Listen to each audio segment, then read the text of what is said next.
One of the first things that I did after becoming chair, CEO, and also COO, Okay. I actually took 4 titles for a couple of years for somewhat symbolic reasons, but had all 4. But one of the things I did very quickly was develop an overall, what I call pathway chart. And because it had multiple lines coming in and then flowing together, other people referred to it as the fishbone chart. But I created a pathway chart, and the pathway chart filled the entire wall of the boardroom. So it was 10 feet tall, 25 feet long, and it outlined everything we needed to do for the next 5 years. So identified by strategic area what we needed to do. So I identified what we were going to do for brand, what we're going to do for credibility, what we're going to do for systems, what we're going to do for financial status. I put our products on, I put our customer service, and identified for each of those areas what we were going to do and the order we were going to do it in. And I've used that same chart, that same pathway, for starting several other companies. So I treated it like a startup. When I did Uganda, I used the same chart. When I did HealthPartners, I did the same chart. HealthPartners people will joke about the fishbone chart there because I find it to be a very clear way of thinking. If I put all of the issues up on one big chart and identify all the pieces, then I can see how the marketing interrelates to the systems, how that interrelates to the financial, and I can identify how all the pieces fit together. And even more usefully for me, I can explain to everybody else how they fit. Because almost everybody thinks in silos. Everybody knows what their accountability is, everybody knows what their little piece of the organization is, and people are very wedded to and focused on their piece.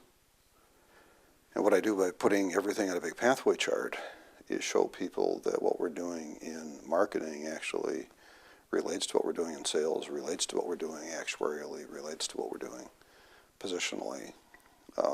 And that helps people understand better. And also, as people make day-to-day decisions to run their part of the organization, they make those decisions much more effectively if they understand the context they're making them in.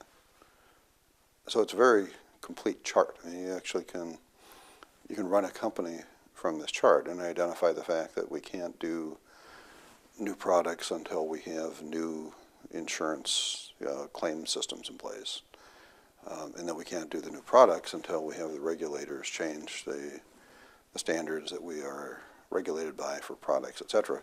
If I put the whole thing on one big chart, then everybody knows what the pieces are. And since I'd run a number of health plans, started a number of health plans, for me it was pretty easy to do the chart that had all of the pieces on it, because I had run every kind of health plan. I'd run hospital system, I'd run a clinical system, I'd run insurance companies, and I'd started several. So I knew what all the pieces were. And when I started a health plan in Spain, I used the same chart. When I started a health plan in Uganda, I used the same chart. When I started it in Jamaica, same chart. Same approach. And as I'm doing my new work now on intergroup issues, basically same process. Identify exactly what sequence I need to develop the products, what sequence I need to develop the credibility, when I need to do the positioning, when I need to make my contacts. So the whole thing is not serendipitous. The whole thing is extremely intentional. One of my senior officers in Minnesota, Judy Meath, said years ago that I was the most intentional person she'd ever met in her life. And she seemed to think it was a good thing. But it's very much the way I think about things. So when you come to a complex organization like KP that has many moving parts and many pieces, if you have an overall understanding where you want to go, and if you understand what each of the pieces are and what each of the steps are, then you're much more likely to get there. And I literally put that up on the boardroom, covered an entire wall, and the reason I did it in that room was because that's the room that I had my senior officer meeting in. So the national leadership team met in that room every week. And every week they'd meet in that room with that chart on the wall, and we would talk about. And I did the first draft of the chart myself because I could, and I knew how to do it, and I was the CEO, and I didn't want people to. And I knew that we were going to end up, one of the things I put on the end of the chart was that we're going to have the best care in America. And when I put that on the chart, there was actually a lot of resistance. People said, that can't possibly happen. There is no conceivable way. In fact, people said, if you put that up there, you're going to undermine your credibility as a leader because it's such an unachievable goal that if you say we're going to be the best in the country, then people won't believe other things you say either. And I said, well, it's very possible to do that. It's very reasonable to do that. It's very achievable to do that. And that is, in fact, what we're going to do. That's my job, is to get us there. And we're not going to send out press releases about being the best in the country until we're the best in the country.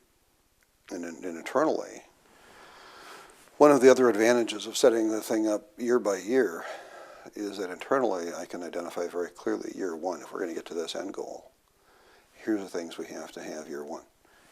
Part of the end goal is to be a culture of continuous improvement. We need to continuously improve at KP. We don't want to do a lean process.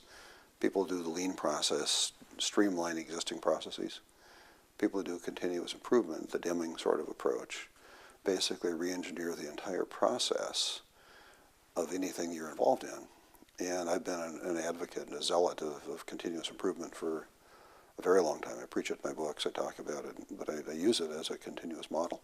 And the reason I do it is because it's data-based and because once people start doing it, they fall in love with it. Once they start doing it, they become addicted to continuous improvement because they get better, then they get better, then they get better. And it's very affirming for the people who are getting better, and it works really well as a toolkit.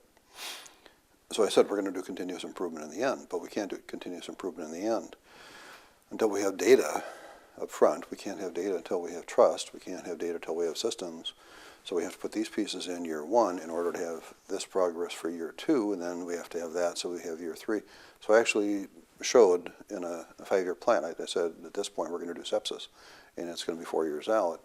And people said, why don't we do sepsis now? And I said, we're not ready. We don't have the parts. We don't have the pieces. We can't transport it. Right now, anything that we do in any particular place that succeeds stays in that place. That's our culture. The culture of Kaiser Permanente was to be very, very siloed, extremely siloed. So things that happened any place.